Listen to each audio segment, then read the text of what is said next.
And we're back. After months of not recording, I finally made another video. And there's a lot of things going down in Mexico, and there's a lot of things that been happening to my channel. And that's why I kind of stopped uploading. One of those things is my channel will never be monetized, so I will have to move to another channel. I will leave that description, so this will be my last video on this channel at least. So the reason I will never be monetized on this channel is surprisingly not because of the gruesome videos that I upload sometimes, or like the messed up pictures that are uploaded sometimes. It's actually because I uploaded a lot of TikToks or YouTube Reels, whatever, YouTube Shorts that have copyright music. So that took me down. And eventually I'll be uploading more shorts on my other YouTube, but I will just take the sound off. I believe I got 3 strikes on this YouTube channel. I'm not sure, to be honest, but I was banned for a month of not uploading. And after I was banned for that month, I was kind of like, not sad, but unmotivated. So I was just chilling, I was just watching stuff go down there. I was still keeping an eye on Mexico because, there's no way you can turn a blind eye to that country, man. It's just so crazy. But I'll be uploading more videos on my other YouTube channel, but I will upload this last video. So let's get right into this news. Tamazula, Durango was in full-blown terror for 3 days, and it was all because of this guy right here that you have on your screens, El Guano. If you don't know who El Guano is, he's one of the top dogs down there. He is El Chapo's brother. And, you can see it in his face. They kind of look alike. They resemble a little. But he was not the one causing the terror.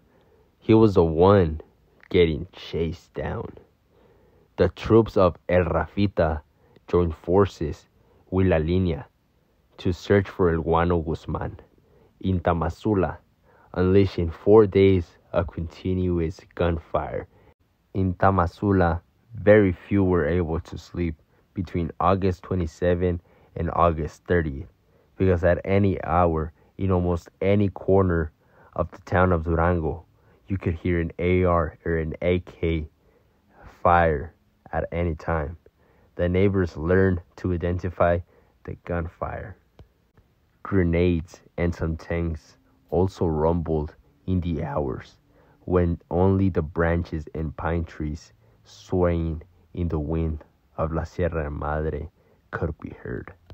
And when they say tanks, don't be thinking of those fucking tanks that they're using in Ukraine or stuff like that. They're using tanks, makeshift tanks, so like a truck and they just put armor on it. That's a tank in Mexico. But for 4 days, around 26,000 people silently endured the din of the war in the streets of Tamazula. From Sunday to Wednesday, no one could tell the country or the army what was happening because a group of hooded men cut the telephone lines and the cellular signal is poor in that area of the Golden Triangle anyways. The roar of bullets and explosives announced 2 calamities that return to classes would be postponed, identifying the imminent onslaught against Aurelio Guzman Loera, El Guano, Chapo's brother, had arrived. And once the signal was out and the school was postponed, everyone knew they had to stay in their home.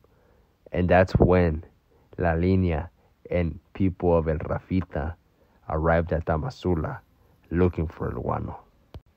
An intelligence report from the Secretaría of National Defense, SEDENA, consulted by Milenio, reveals a new war in the north of the country. Aurelio Guzman Loera, who for years has made the mountains of Durango his stronghold and hideout against followers of Rafael Díaz Beltrán, alias El Rafita, murdered in October of last year on the alleged orders of El Guano, with who he had father and son relationship with. The battleground is one of those regions where violence is suffered in silence. The villagers scream, but no one ever listens to them. A territory that is known in the news only when a massacre happens, or a clandestine grave, or a massive kidnapping breaks out. And then, once that fades out, it is lost once again on the map.